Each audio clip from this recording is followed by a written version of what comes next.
Bota casaco, tira casaco. Mais alguém reparou nas mudanças do clima ultimamente? Neve no Brasil, ressacas gigantescas nas praias, secas severas em alguns lugares, são mudanças de fato preocupantes. Por que tão drástica a variação na temperatura? Conversamos com um meteorologista, analisamos o relatório sobre o clima da ONU e esse é o tema do Plantão da Tarde de hoje. Eu sou Amanda Ribeiro. E eu sou Ezequiel Manhães. O tema de hoje é um assunto amplamente debatido por cientistas e denunciado por ambientalistas, o aquecimento global. Na verdade, em termos atuais, o correto seria falar mudanças climáticas, já que em algumas áreas do planeta gera outros tipos de desequilíbrio para além das elevações de temperaturas. Exatamente. Ondas de forte calor em países da Europa, tempestades de areia na Ásia Oriental, sem citar a neve no Brasil, que foi o assunto mais comentado durante as últimas semanas. Sair de casa nos últimos dias tem sido uma eterna interrogação. Pelo menos aqui em Niterói e região, né? A temperatura muda drasticamente ao longo do dia. É sempre bom ouvir aquele conselho que a nossa mãe sempre fala: coloca um casaco na bolsa. Sim, exatamente, Amanda. E esse assunto, que gerou muitos memes na última semana, é preocupante, já que o último relatório sobre o clima da ONU apontou alerta vermelho. O documento, publicado na última segunda-feira, no dia 9, pelo painel intergovernamental sobre mudanças climáticas, mostra uma avaliação científica dos últimos 7 anos. E segundo Antônio Guterres, secretário-geral da ONU, abre aspas, deve significar o fim do uso do carvão e dos combustíveis fósseis antes que destruam o planeta, fecha aspas. O relatório estima que o limiar do aquecimento global, em comparação com o da era pré-industrial, vai ser atingido em 2030, ou seja, 10 anos antes do que tinha sido projetado anteriormente, o que ameaça a humanidade com novos desastres sem precedentes. Além disso, os pesquisadores também apontam que pode haver um aumento do nível do mar de cerca de 2 metros até o fim deste século. Oceanos continuarão a aquecer, geleiras continuarão derretendo por décadas. E para entender melhor, nós conversamos com o Márcio Cataldi. Ele é meteorologista pela Universidade Federal do Rio de Janeiro, a UFRJ, e experiente nessa área de geociências, com ênfase também em micrometeorologia, previsão do tempo e clima. Ele explicou pra gente que essa atitude do homem em mudar a composição química da atmosfera, incluindo gases que não estariam aqui normalmente, é um fator determinante para essas variações que a gente vê, essa loucura toda. Ele citou o exemplo das extrações de petróleo no fundo do oceano e a liberação do CO2 por meio da queima. Vamos ouvir.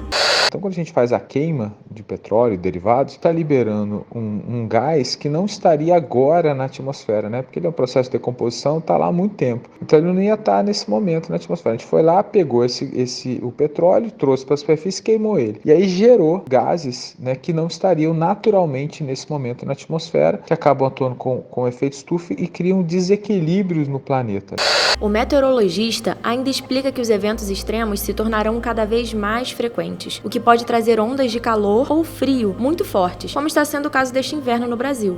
Essa questão do aquecimento abrupto, e resfriamento, essa variação de um dia para o outro, isso acontece mesmo. Normalmente antes de uma frente fria chegar, a gente tem o que a gente chama de pré-frontal, então comprime as linhas de corrente, a gente tem um aquecimento abrupto para depois chegar à frente fria e aí vem esse resfriamento. Mas isso tem a ver exatamente com a amplitude dos sistemas. A gente está vendo massas de ar frio muito intensas e aí quando elas chegam aqui nessas latitudes como a nossa, que são mais quentes, a gente acaba vendo esse gradiente muito rápido. Então, se a gente começar a ter uma frequência maior dessas massas de ar frio muito fortes, a gente vai começar a ver isso mais vezes, Isso complica, por exemplo, causa doenças respiratórias, é um fator bastante complicado.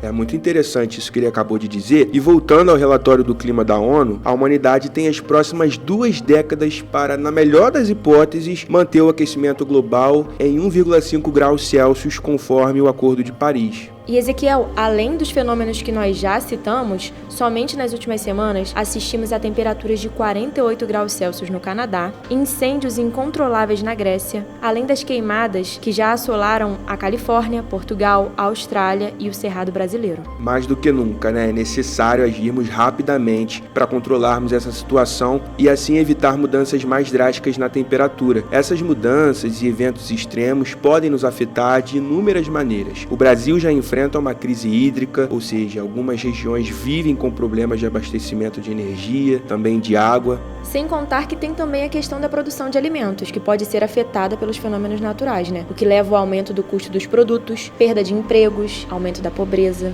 Mas há uma esperança. Segundo o relatório da ONU, se mudanças drásticas acontecerem nas emissões de gases causadores do efeito estufa, em especial o CO2, será possível sim conter o aquecimento global ao padrão atual. Vai acabar? Não. Alguns danos são irreversíveis, mas vai ajudar a conter esses problemas. Mas, para isso, precisamos rever nossas formas de transporte, migrar dos combustíveis fósseis para as fontes renováveis e avaliar como consumimos, trabalhamos, moramos. A questão agora não é nem pensarmos mais nas gerações futuras, né? Já que em 20 anos a maioria de nós estará viva para avaliar as previsões e se houve ou não alguma mudança e principalmente se conseguimos conter o problema causado por nós mesmos.